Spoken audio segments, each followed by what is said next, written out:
네, 2017년 정치권 참으로 다사다난했습니다. 헌정사상 첫 대통령 탄핵에 이어 유례없는 5월 대선이 치러졌고 또 9년 만에 정권 교체가 이루어졌습니다. 여소야대 국회에서 각종 개혁 법안 처리도 진통을 겪었습니다. 국회 담당하는 박광열 기자와 함께 자세한 얘기 나눠보도록 하겠습니다. 어서 오십시오. 네. 오늘 이런 주제를 좀 다루다 보니까 올 한 해가 정말 끝나가는구나 하는 게 좀 실감이 드는 것 같아요. 일단 정치권 정말 다양한 뉴스들이 있었잖아요. 네, 이게 작성을 하다 보니까 1년의 일들을 15분에 정리한다. 굉장히 힘들더라고요. 그렇죠. 그래서 좀 시청자분들께서 이해하기 쉽도록 7가지 키워드로 정리를 네. 해봤습니다. 앵커께서는 올 한 해 가장 좀 지금 올 한 해 정치권 뉴스하면 가장 먼저 떠오르는 것 뭐가 있다고 생각을 하세요? 뭐니 뭐니 해도 아까 제가 조금 전에도 말씀드렸습니다만 헌정사상 처음 있었던 대통령 탄핵 아닐까요? 그렇습니다. 이 탄핵 자체는 지난해 11월 정도부터 이제 이야기가 시작이 됐었어요. 예. 당시에 전국을 풀어가는 해법의 하나로 국민의당에서 그러면 국회에서 탄핵을 해서 이 문제를 해결을 하자 이렇게 네. 했고 뭐 민주당 그리고 당시 이제 바른정당 전신인 개혁보수신당 이런 데서 이제 그렇게 하자 해서 손을 맞잡게 되었는데요. 하지만 올 초까지만 해도 박근혜 전 대통령이죠. 당시 대통령이 이 부분에 대해서 억울함을 굉장히 호소를 했었습니다. 네. 뭐 여러 차례 신년 기자간담회나 또는 뭐 개인적으로 아는 인터넷 플랫폼 방송 등을 통해서 본인의 억울함을 호소하기도 했는데요. 한번 직접 들어보고 다시 이야기 나눠보도록 하겠습니다. 네. 듯이 완전히 엮은 겁니다. 예. 그렇게 좀 뭔가 오래전부터 기획된 것이 아닌가 하는. 네. 이 두 영상을 저희가 짧게 봤습니다만 이때만 해도 박 전 대통령이 상당히 자신의 억울함을 강력히 피력하는 그런 상황이었어요. 네, 그렇습니다. 뭐 지금 현재 재판이 진행 중이지만 뭐 지금 재판 진행 중인 결과로 보면 당시 박 전 대통령이 이야기를 했던 뭐 본인이 억울하다 이런 부분이 상당 부분 뭐 거짓으로 드러났다라고 볼 수가 있겠고요. 네. 지금 현재 구속 기간이 이제 10월달에 연장이 됐는데 뭐 정치 보복은 나로 끝났으면 좋겠다. 아직까지 네. 그렇게 억울함을 뭐 호소하고 있는 상황이죠. 네. 어쨌든 국회에서 탄핵안 가결 이후에 헌법재판소 3월 헌정사상 처음으로 이제 대통령에 대해서 탄핵을 만장일치로 파면을 결정을 했습니다. 당시 상황을 좀 한번 볼까요? 주문, 피청구인 대통령 박근혜를 파면한다.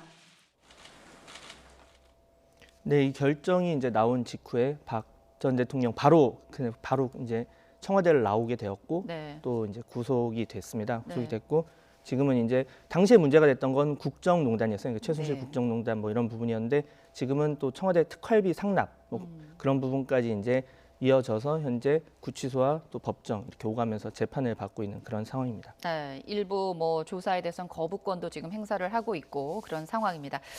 두 번째 키워드는 당연히 그러면 탄핵에 이은 조기 대선이 되겠네요.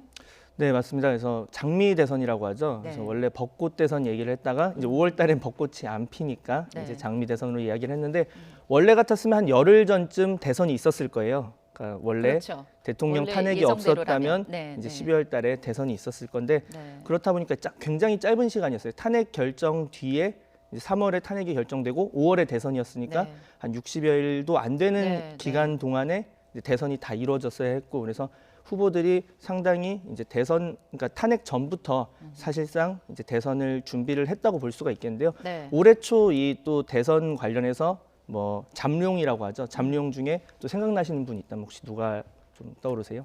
1월 초. 1월 초 같은 경우면은 당시 이 보수 쪽에서 가장 강력한 어떤 돌풍이 되지 않을까 하는 기대를 가졌던 반기문 전 유엔 사무총장이 아닐까 싶어요. 네, 그렇습니다. 그 당시에 이제 반기문 전 유엔 사무총장 이제 1월 초에 입국을 했고 네. 입국을 하면서 보수와 또 뭐 중도층을 아우르는 그래서 반문 빅텐트를 결성한다 뭐 이런 이제 명분을 본인 입으로는 내걸지 않았지만 주위 모든 사람들이 네. 이제 그런 시각을 가지고 처음 시작을 했는데 뭐 처음에 입국할 때부터 구설이 많았어요. 뭐 에비앙 물 그리고 네. 지폐를 뭐 2장을 같이 끼워 넣었다 뭐 네. 이런 사소한 구설부터 해서 뭐 조카 등 이제 친인척 비리라던가 네. 또 본인 자체가 원래 직업 정치인이 아니잖아요. 네. 뭐 가장 단적인 예로 진보적 보수주의자다 네. 이런 말들이 어떻게 보면 굉장히 모호하거든요. 정치권에서 이쪽도 저쪽도 쉽게 받아들이기 어려운 그런 네. 프레임을 가지고 이제 접근을 하다 보니까 당시에 이제 전문 직업 정치인의 어떤 직업 정치인이 아닌 한계를 굉장히 느끼게 됐고 결국에 경선 링에 오르지도 못하고 이제 낙마를 하게 됐는데 당시 한번 말 들어보고 계속 이야기 나눠보겠습니다. 예. 일부 정치인들의 구태의연하고 편협한 이기주의적 태도도 지극히 실망스러웠고 결국 이들과 함께 길을 가는 것은 무의미하다는 판단에 이르게 되었습니다. 네. 반기문 바람이 결국은 찻잔 속에 그냥 미풍으로 끝나는 순간입니다. 네. 네, 그렇습니다. 그래서 이 당시에 이제 뭐 저도 현장에 있었는데 네. 굉장히 당황스러웠어요. 그러니까 아무도 반기문 전 총장이 그때 사퇴를 할 것이다라는 걸 쉽게 예측하지 못했거든요. 네, 네. 이렇게 하면서 뭐 말씀하신 대로 이제 찻잔 속 미풍으로 현실 정치의 벽에 마주하게 됐고 그 뒤에 이제 사실상 본 게임이 민주당 내부 경선이 이제 본 게임이다, 네. 본 대통령 선거다, 네. 뭐 이런 시각이 많았죠. 그래서 네. 당시에 가장 유행했던 말이 어대문. 그래서 어차피 대통령은 문재인이다. 그래서 문재인 대세론을 그런 이제 유행어가 예, 있었죠. 일컫던 말이었습니다. 네. 했고 뭐 안희정, 이재명 이제 두 후보가 이제 경쟁을 치열하게 이어 나갔는데 뭐 안희정 지사가 한때 뭐 많이 추격을 하기도 했지만 네. 뭐 본 안방이라 볼 수 있는 충청에서조차 이제 문재인 당시 후보가 거의 과반에 가까운 득표율을 차지하면서 1위를 차지했고 결과적으로 해서 이제 뭐 대통령 후보로 선출이 무난하게 상대적으로 무난하게 될 수 있었죠. 네.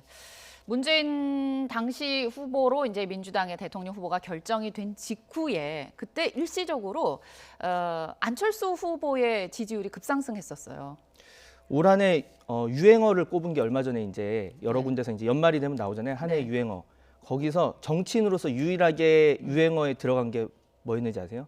뭘? 누굽니까가 유일하게 네, 네. 이 유행어에 들어갔습니다. 예. 20위 안에 들어갔는데요. 네. 그 루이 안스트롱 뭐 누굽니까 뭐 이런 건 약간 재미를 더한 거고 실질적으로는 당시에 안희정 후보가 이제 경선에서 아웃이 되면서 안희정 후보를 지지했던 안희정 그 경선 후보를 지지했던 어떤 중도 보수 심리가 안철수 후보에게 간 것이 아니냐 예. 뭐 이런 분석까지 상당 부분 설득력을 얻으면서 잠시 안풍이 불었었는데요. 네. 이 당시에 이제 또 안 들어볼 수가 없죠. 당시에 이제 안철수 후보의 말 한번 들어보겠습니다. 네. 대한민국을 다시 꿈꾸게 하겠습니다. 개혁의 적임자 누굽니까? 네. 네, 하지만 뭐 이렇게 보수와 진보를 동시에 아우르겠다, 뭐 국민 대통합 정부를 만들겠다 이런 시도가 조금 어떻게 보면 실패로 돌아갔고 네. 또 이후에 뭐 MB 아바타, 또 갑철수, 또 TV 토론 뭐 이런 네. 부분이 이제 이어지면서 또 어떻게 보면 지지율이 이제 또 빨리 올라갔던 만큼 빨리 내려가게 됐는데요. 네. 또 TV 토론 모습 한번 보고 네. 계속 이야기 나가겠습니다. 제가 MB의 아바타입니까? 한간에 그런 말도 있죠. 지금 문 후보님 생각을 묻습니다. 제가 MB의 아바타입니까? 그게 제 생각입니다. 네, 또 네. 뭐 홍트럼프라는 또 이제 별칭을 얻은 홍준표 후보 얘기를 잠시 해보면요. 네. 홍준표 후보는 이렇게 말을 시원시원하게 했지만 또 그에 이제 반대로 과거에 썼던 글, 과거에 했던 말, 행적 이런 부분이 논란이 되기도 했는데요. 네. 이 부분도 이제 TV 토론을 통해서 발목을 잡기도 했습니다. 직접 네. 한번 보시죠. 돼지 흥분제로 강간미수의 공범입니다. 정말 죄송스럽게 생각합니다. 다시 한번 사죄의 말씀을 드립니다. 네. 거침없는 발언을 쏟아내는 홍 후보도 저 자리에서는 이제 사죄를 했어요. 네, 그렇습니다. 이렇게 다른 후보들의 어떻게 보면은 이제 스스로 좀 이제 실책 뭐 그리고 실수 이런 것들이 겹치면서 네. 상대적으로 토론회에서 크게 돋보이지도 않았지만 크게 잘못한 것도 없었던 문재인 현 대통령이 이제 반사이익을 보게 됐다고 볼 수가 있고 네. 네, 역대 2위 후보와 가장 큰 득표차로 결국에 당선이 될 수가 있었습니다. 네. 어쨌든 정권이 교체가 되고 문재인 정부가 이제 출범을 해서 이제 7개월 정도 됐습니다. 근데 문제는 이게 여소야대 전국이다 보니까 문재인 정부 순탄치만은 않았어요. 그래서 이제 국회 차원에서 보면 협치라는 말을 세 번째 키워드로 이렇게 잡았어요. 그러니까 네. 올 한해 여당, 야당 정치인 사이에서 가장 많이 나온 얘기가 바로 이 협치입니다. 그러니까 그랬습니다. 힘을 합쳐서 같이 정치를 하자 네, 이런 네. 건데 뭐 추경 예산안 대폭 삭감이라던가 또 각종 이제 청문회 그리고 뭐 인준안을 통과시키는 데 있어서 네. 굉장히 어려움을 많이 겪었어요. 그러니까 전체 뭐 의석 중에서 절반 이하가 여당, 그 절반 이상이 야당 그런 여소야대다 보니까요. 김희소 헌재소장 임명한 부결 이런 것들은 참 뼈아픈 거예요. 여소야대 전국에서. 그 당시에서 뭐 여당 지도부의 책임론이 너무 나태하게 네. 생각하지 않았나 뭐 들기도 네. 했고 접근 방법을 바꿔야 된다 여러 가지 이야기가 나오긴 했는데요. 네. 뭐 그러다 보니까 여당 원내대표 입장에서 공개적으로 기자간담회에서 눈물을 흘리는 그랬죠. 아주 이례적인 상황도 있었습니다. 네, 한번 보실까요? 제가 정말 한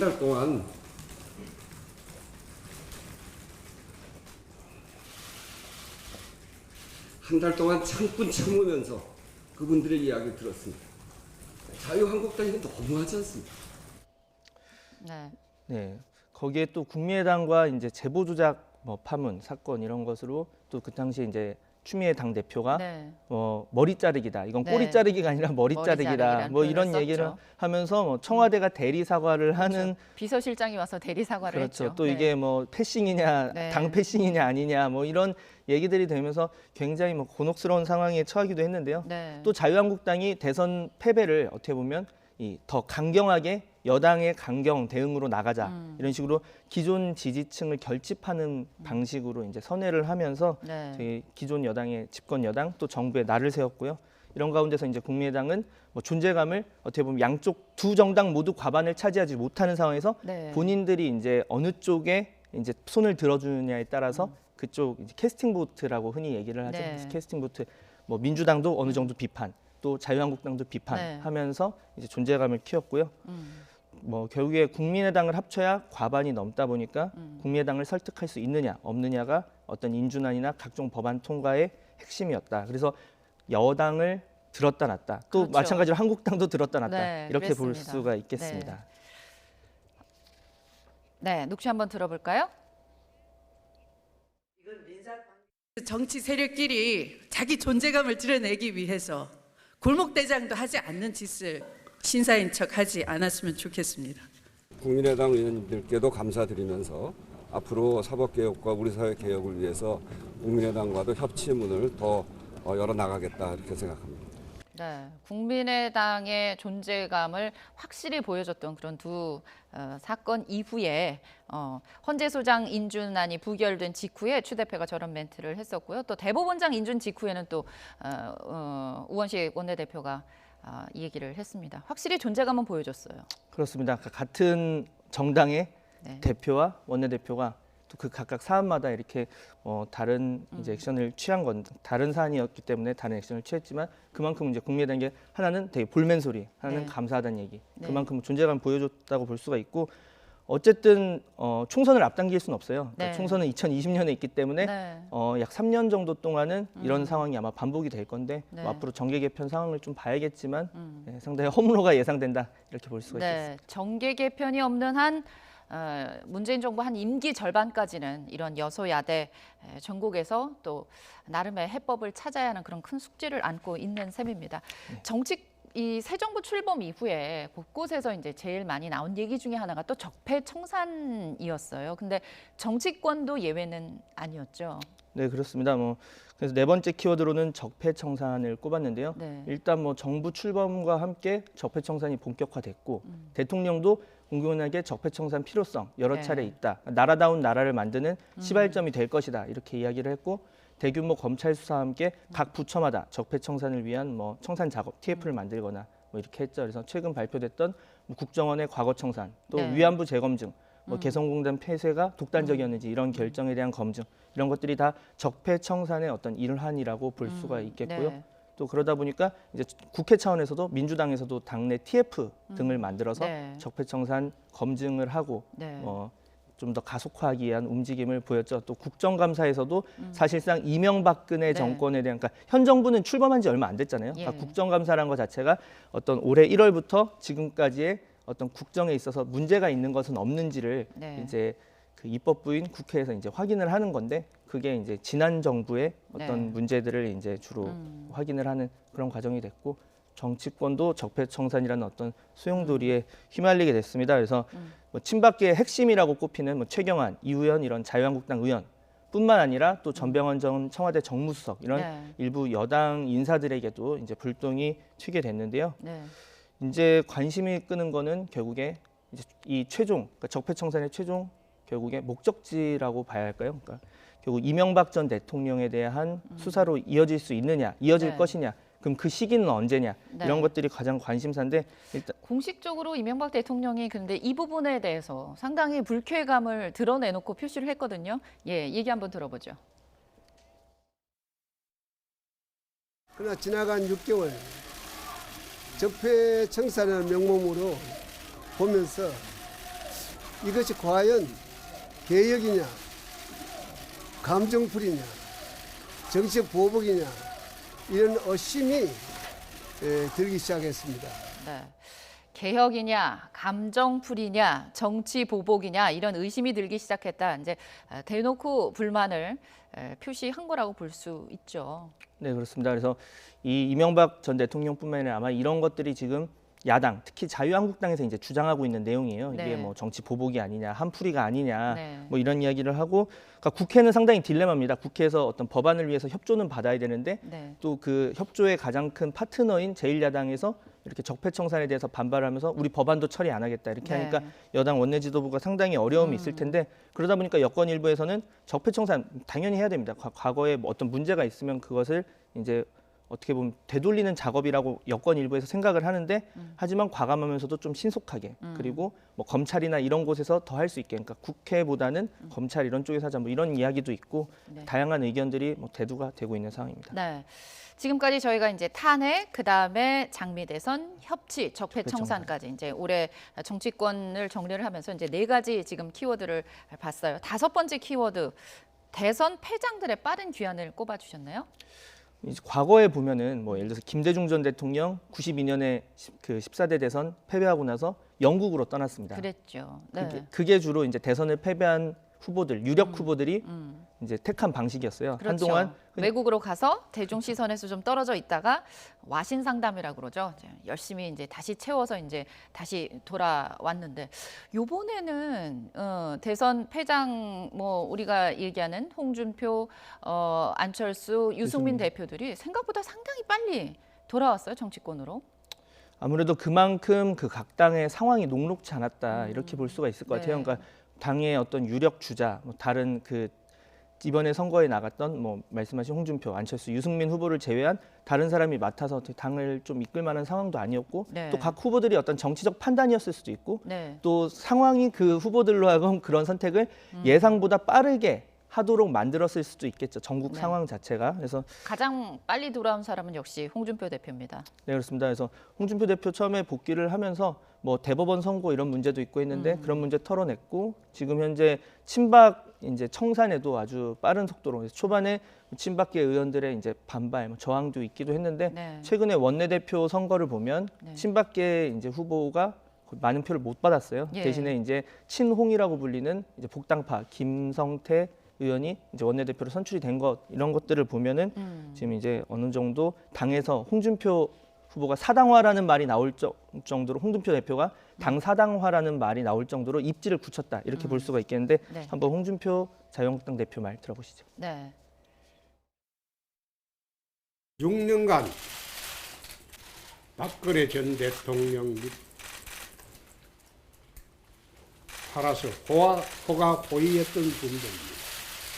이제서 나와서 책임을 지지 않으려고 하는 것은 좀 비겁합니다. 네, 그리고 안철수 이제 유승민 두 대표는 네. 이제 뭐 같이 얘기를 해야 될 것 같은데 두 네. 분이서 좀 아주 케미가 예, 네. 그래서 뭐 통합 관련한 이제 이야기를 하고 있으니까요. 네. 그래서 뭐 안철수 전 대표는 그러니까 안철수 대표죠. 지금 대표는 그 이번 대선 이제 떨어지고 나서 굉장히 위기가 컸어요. 제보 조작 사건도 있었고 그렇습니다. 또 어느 정도 유력 후보였잖아요. 그러니까 될 것 같다가 안 되는 경우, 그러니까 95점 맞을 줄 알았던 애가 한 85점 맞으면은 실망이 크거든요. 네. 그러니까 원래 안 될 후보라고 생각을 안 하고 어느 정도 경쟁력이 있다고 했으니 그 최종 득표율 3위라는 결과에 대해서 굉장히 대내적으로 아쉬운 소리가 많았는데 네. 정면 돌파를 선언을 했고 그래서 당 대표가 됐고 네. 지금 한창 이제 그 투표가 진행 중이에요. 그러니까 네. 바른정당과의 통합을 놓고 놓고. 이제 전당원 네. 투표가 진행 중입니다. 그러니까 승부수의 연속이라고 볼 수가 있는데 네. 안 대표의 말 한번 들어보시죠. 네. 큰 선거를 앞두고 외연 확장을 못했을 때 그 정당은 3당, 4당은 어김없이 역사의 귀환길로 사라졌습니다. 그 교훈을 우리는 꼭 명심해야 된다고 생각합니다. 지금 조금 전에도 이제 안철수 대표와 같이 요즘 통합을 위해 열심히 뛰고 있는 유승민 대표. 유승민 대표도 이해운 전 대표 낙마로 어떻게 보면 본인이 계획했던 것보다 훨씬 빨리 당에 복귀를 한 셈이에요. 원래 당초에 그 유승민 대표 같은 경우에 백의종군을 하겠다 네. 이렇게 선언을 했었어요. 원래 백의종군의 뜻은 어떤 일선에 나오진 않겠지만 네. 당의 발전을 위해서 노력하겠다 네. 이런 이야기였는데 네. 이제 뭐 이해운 전 대표 낙마 그리고 그 이후에 뭐 김무성 의원을 포함한 이제 일부 의원들이 또 이제 자유한국당으로 넘어갔잖아요. 네. 그렇게 되면서 당의 존립 자체가 위태로워지는 원내 네. 교섭단체 깨지는 걸 넘어서 네. 당이 갈 수 있느냐 더 못 가느냐 이 정도의 네. 상황이 되니까 당내에서 어떻게 보면 구원투수로 급하게 네. 이제 본인도 그 필요성을 느꼈겠죠. 네. 그렇게 해서 등판을 하게 됐고 지금 한창 어떤 정계 개편의 한 축으로 지금 작용을 하고 있는 중이고 그 축이 될 준비를 마친 상황입니다. 한번 들어보시죠. 네. 개혁 보수에 대한 국민의 마음을 얻기 위해 저희 모든 것을 바치겠습니다. 이 순간부터 저 유승민은 개혁 보수의 승리를 위해 생명을 걸겠습니다. 네. 일단 뭐 홍준표, 안철수, 유승민 대표 세 사람 모두 이제 어떤 일정 부분에서는 이제 성과를 냈지만 만족스러운 성적표를 받아들지 못했다. 이렇게 만족스러운 성적표라는 거는 좀 평가가 아직 안 나오고 있어요. 결국은 내년 지방선거가 어떻게 보면 세 사람의 정치 운명에 상당한 영향력을 행사할 수 있을 것 같아요. 지방선거 결과에 따라서. 그렇죠. 각 당 대표는 결국에 어떤 정당이 어느 정도 국민으로부터 지지를 받느냐 그걸로 네. 평가를 받을 수밖에 없습니다. 근데 네. 현재까지는 지금 민주당의 어떤 지지율 고공행진이 이어지고 있고 각 네. 당에서 그러니까 뭐 정부나 어떤 민주당의 뭐 문제점을 지적은 하고 있지만 아직 100% 그것이 국민들에게 뭐 전달이 된다, 효과적으로 전달이 되고 있지는 않은 상황인 것 같아요. 네. 그것이 결국에 이제 내년 지방선거의 중간 평가로 이 대표들에 대한 평가로 이제 작용을 하게 될 텐데 네. 그때 뭐 예를 들어서 뭐 자유한국당 같은 경우는 영남에서 일부 뺏긴다거나 또 뭐 바른정당 국민의당 만약에 통합을 한다면 뭐 그 경우에 호남에서 어떻게 될 것이냐 뭐 네. 등등등 여러 가지 이제 평가를 위한 선택지가 있겠죠. 네. 여야가 우리가 이제 그 내부적인 얘기를 많이 했다면 북핵 문제가 상당히 북핵을 비롯한 이 안보 이슈가 1년 내내 크게 다뤄졌었어요. 네, 그렇습니다. 북한이 뭐 잊을만 하면 쏘고 또 잊을만 하면 이제 그랬죠. 해서 상당히 이제 저희를 곤란하게 만들었는데 뭐 문재인 정부 출범하자마자 이제 북핵 위기가 고조가 됐고 네. 당시 이제 운전자론을 얘기를 했어요. 네. 대북 운전자론 내세웠는데 네. 하지만 북한 연이은 도발 속에 원래 문재인 정부가 추구하는 것은 북한의 대화를 통한 어떻게 네. 보면은 북한과의 관계 개선인데 현재는 지금 이런 도발이 계속되고 있는데 대화를 쉽사리 이제 언급하기 어려운 그러니까 대북 제재는 일단 집중할 수밖에 없는 상황입니다. 네. 하지만 그러면서도 결과적으로 최종 해법은 결국에 제재가 아닌 어떤 대화일 대화가 수밖에 돼야 된다. 없다. 이런 네. 의지를 여러 차례 대통령이 강조하기도 했는데요. 네. 직접 들어보시죠. 예. 군사적 억지력을 확보하는 한편 지나치게 긴장을 격화시키거나 군사적 충돌이 야기되지 않도록 국제사회와 협력할 것입니다. 뭐 반면 자유한국당 같은 경우에는 어쨌든 거의 뭐 문재인 정부가 하는 모든 것을 반대하겠다. 네. 뭐 북핵에 대해서도 마찬가지, 네. 대북 정책에 대해서도 마찬가지, 한미 동맹에 대해서도 한중 관계에 대해서도 뭐 이제 반대. 너무 뭐 약하다, 저자세, 끌려간다. 뭐 이런 네. 얘기들을 하는데 또 북핵 관련한 해법에서는 전술핵 배치까지 우리가 네. 맞불을 놔야 된다. 네. 이런 이야기를 했는데요. 홍준표 대표가 이에 대해서 한 이야기가 있습니다. 네. 한번 직접 보시죠. 공기총을 아무리 성능 개량을 해도 대포를 당할 수가 없습니다. 우리가 살 길은 이제 핵무장을 통해서 남북 핵 균형을 하는 방법밖에 없습니다. 홍준표 대표 같은 경우는 핵무장까지 거론을 했거든요. 네, 그렇습니다. 그러니까 더 강경하게 북한에 이제 대응을 해야 된다 이런 전략이고, 반면 국민의당 같은 경우는 그러니까 거의 이제 모든 전략이 그렇지만 이제 민주당의 일부 또 한국당의 일부 네. 양쪽으로 이제 어느 정도 비판을 하면서, 그러니까 국민의당 자체가 어떤 김대중 정신을 계승하고 햇볕 정책에 대해서 어느 정도 접점이 있잖아요. 그러니까 네. 대북에 대한 북한에 대한 대화 자체는 필요하지만 네. 또 지금 현재 문재인 정부의 안보관이라던가 안보 정책 이런 거는 상당히 못 믿었다. 뭐 이런 입장으로 이제 전략을 취했다고 볼 수가 있겠습니다. 네. 우리가 그동안 다음 키워드로 개헌을 뽑아주셨는데, 개헌 같은 경우는 상대적으로 좀 논의는 부족했던 건데 이거를 뽑으셨어요. 개헌은 아마 내년 초 이 개헌 그리고 선거구제 개편 문제가 네. 가장 아마 전국을 뜨겁게 달구는, 이제 지방선거와 함께 이 세 예. 가지가 아마 가장 화두가 될 것 같아요. 그래서 내년, 어떻게 보면 올해 키워드라기보다는 이제 내년 한 해에 가장 많이 언급이 될 것 같아서 꼽아봤고요. 네. 지난 대선 때 모든 주자들이 나란히 개헌이 필요하다. 네. 그러니까 개헌이라는 거, 사람들이 개헌하면 뭘 위해서 하느냐. 결국에 권력의 어떤 분점이거든요. 네. 너무 모여있는 권력, 한 우물에 있는 것을 나누자. 그렇게 해서 민주주의를 이룩하자, 이런 내용인데, 물론 강론에는 뭐 다소 차이가 있을 수 있겠지만요. 네. 그래서 취임 뒤 문재인 대통령 역시 대통령이 됐지만 대통령 스스로가 어느 정도 권한을 나눌 필요는 있다 해서 네. 개헌 필요성을 여러 차례 강조를 해왔습니다. 네, 들어보시죠. 개헌과 선거제도 개편으로 새로운 국가의 틀이 완성되길 기대하며 정부도 책임 있는 역할을 다하겠습니다.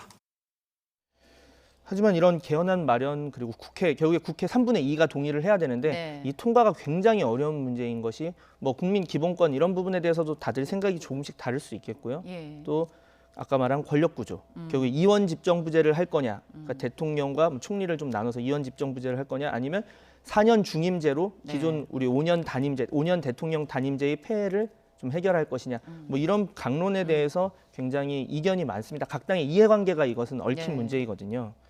또 그리고 개헌 논의하면은 또 선거구 개편 문제를 얘기 안 할 수가 없어요. 개헌 논의와 함께 각 당이 굉장히 민감한 이슈예요. 이 선거구제 개편 문제는. 그렇습니다. 그러니까 또 의원들이 이야기하는 게 개헌만 해서도 안 되고 네. 선거구제 개편만 해서도 안 되고 두 가지를 동시에 해야 네. 된다. 그렇게 해야 이 어떤 진정한 개편이 될 수 있다, 이런 건데, 민감한 이슈예요. 지금 소선거구제 같은 경우에는 사실 뭐 딱 유리한 정당이 지금 어느 정도, 그러니까 주로 거대 정당이 굉장히 일부 지역에서 확실한 지지세가 있는 정당이 지금의 소선거구제에서는 굉장히 유리하거든요. 그러다 네. 보니까 뭐 국민의당 같은 경우는 지금 이 개헌 그리고 선거구제 개편에 거의 당의 사활을 걸고 있는 수준인데, 네. 뭐 김동철 원내대표 말 한번 들어보시겠습니다. 네. 문재인 대통령도 지방선거와 동시에 개헌 국민투표를 약속했고, 국회의장도 확고한 의지를 표명하고 있는 만큼 여야가 제대로 응답해야 합니다. 네.